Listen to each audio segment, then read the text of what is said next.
Assalamualaikum warahmatullahi wabarakatuh. Halo anak-anak Miss semuanya. Apa kabarnya hari ini? Alhamdulillah, luar biasa, sehat, cerdas, bertakwa, Allahu Akbar. Masya Allah, masih tetap semangat ya belajarnya. Nah, hari ini kita kembali lagi belajar tematik bersama Miss Anissa. Tetapi sebelum kita mulai pembelajaran hari ini, marilah sama-sama kita membaca doa. Doa dimulai. Bismillahirrahmanirrahim. Raditu billahi rabba wa bil islami dina wa bi muhammadin nabiyya wa rasula. Rabbi zidni ilman warzuqni fahman. Artinya, kami ridho Allah sebagai Tuhanku, Islam sebagai agamaku, dan Nabi Muhammad sebagai Nabi dan Rasul. Ya Allah, tambahkanlah kepadaku ilmu dan berikanlah aku pengertian yang baik. Amin ya Rabbal Alamin. Nah Ananda, hari ini kita akan belajar tema 2, subtema 3, pembelajaran 5 dan 6. Kita mulai Ananda. Sebelumnya Ananda, kita sudah belajar tentang tata tertib. Masih ingat kan Anda apa itu tata tertib? Ya, tata tertib itu adalah peraturan yang harus ditaati dan dilaksanakan. Nah, tata tertib juga ada di sekolah. Nah, coba perhatikan gambar berikut ini. Kelompokkanlah hal yang harus dilakukan dalam kehidupan sehari-hari di sekolah. Berikan tanda centang pada gambar yang sesuai. Nah, mari kita perhatikan ya Nanda. Gambar yang pertama di mana ada seorang siswa laki-laki yang berpakaian seragam sekolah. Tetapi coba lihat Ananda, ternyata bajunya itu dikeluarkan atau tidak rapi. Maka ini termasuk bukan perilaku yang harus kita lakukan di sekolah. Nah, gambar selanjutnya Ananda, di mana ada seorang siswi perempuan yang memakai seragam sekolah dengan rapi. Maka ini termasuk ke perilaku yang harus dilakukan di sekolah. Gambar selanjutnya, di mana ada seorang anak yang datang ke sekolah sebelum pukul 7 atau datang tepat waktu. Maka Nanda, apakah ini termasuk perilaku yang harus dilakukan di sekolah atau tidak Nanda? Ya, betul. Ini adalah perilaku yang harus dilakukan. Gambar selanjutnya adalah gambar sekelompok siswa yang tertib atau tidak ribut saat upacara sekolah. Maka ini termasuk hal yang harus dilakukan di sekolah. Nah, perhatikan gambar selanjutnya berikut ini Ananda, di mana ini adalah gambar seorang anak yang bermain dengan teman-temannya. maka ini juga termasuk hal yang harus dilakukan di sekolah. Nah, gambar selanjutnya ada seorang anak yang memakai seragam sekolah dengan rapi. Maka ini juga termasuk hal yang harus dilakukan di sekolah. Dan gambar yang terakhir adalah di mana seorang anak datang terlambat ke sekolah. Nah, Ananda, apakah itu termasuk hal yang harus dilakukan di sekolah? Iya, tidak. Karena kita itu harus datang tepat waktu ke sekolah, tidak boleh terlambat, Ananda. Nah, Ananda, ketika kita mematuhi tata tertib di sekolah, maka banyak sekali manfaat yang kita dapatkan. Nah, di sini misalkan memberikan beberapa contoh manfaat ketika kita hidup tertib di sekolah.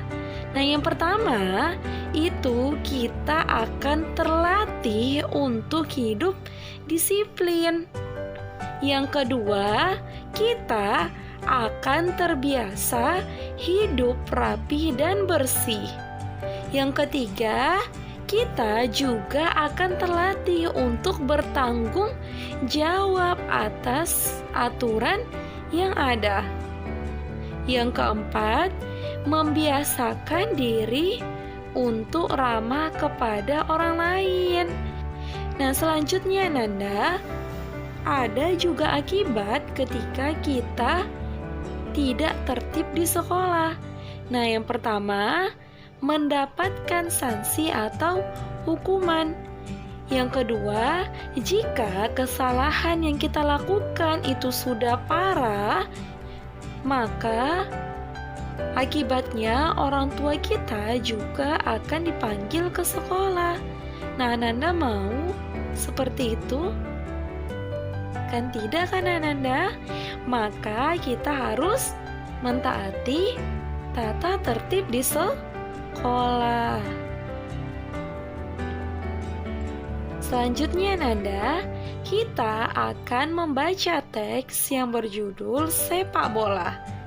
Mari kita baca sama-sama ya Nanda. Benny gemar bermain sepak bola. Satu tim sepak bola terdiri atas 11 orang pemain inti dan beberapa pemain cadangan. Sepak bola bertujuan untuk mencetak gol sebanyak-banyaknya dengan menendang bola ke gawang lawan. Sepak bola dimainkan di lapangan rumput yang berbentuk persegi panjang. Hanya penjaga gawang saja yang berhak menyentuh bola dengan tangan di dalam daerah gawangnya.